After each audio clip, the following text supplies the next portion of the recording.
আমার আসামি ছিল নুরুদ্দিন, যাকে মৃত্যুদণ্ড দেওয়া হয়েছিল। এখানে মহামান্য হাইকোর্ট বিভাগ তার মৃত্যুদণ্ড থেকে কমিয়ে তাকে যাবজ্জীবন কারাদণ্ড দিয়েছেন। আমি যে বিষয়টার উপরে গুরুত্ব দিতে চাই যে বাংলাদেশের ফৌজদারি বিচার ব্যবস্থায় স্বীকারোক্তিমূলক জবানবন্দি বা 164 স্টেটমেন্টের যে ব্যাপক নির্ভরশীলতা, এইটা ন্যায় বিচার প্রাপ্তির ক্ষেত্রে বড় বাধা।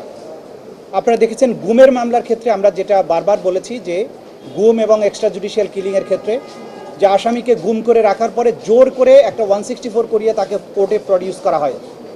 এই 164 বা স্বীকারোক্তিমূলক জবানবন্দি নির্ভর সাজা দেওয়ার এই জুরিসপ্রুডেন্স থেকে, এই প্রবণতা থেকে আমাদের ফৌজদারি বিচার ব্যবস্থাকে বের করে আনতে হবে, যেটা আজকে হাইকোর্ট ডিভিশনের রায়ের মধ্যে দিয়ে এই ব্যাপারে অনেকগুলো ফাইন্ডিং এসেছে, যেগুলো আমাদেরকে এই 164 নির্ভরশীলতা থেকে বেরিয়ে আসতে সাহায্য করবে।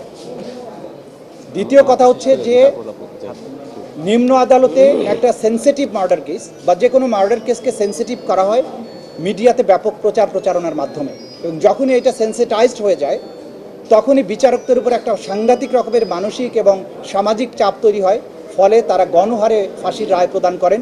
সাম্প্রতিক সময়ে আমরা অনেকগুলো মামলায় লক্ষ্য করেছি যে এইরকম ব্যাপকভাবে মৃত্যুদণ্ড দেওয়া হয়েছে।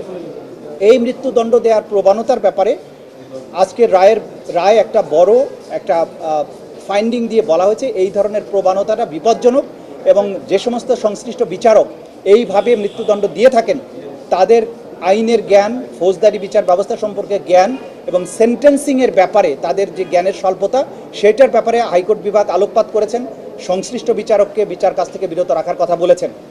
এইটা আমরা মনে করি এই ব্যাপারে ইনস্টিটিউশনাল গাইডলাইন থাকা উচিত।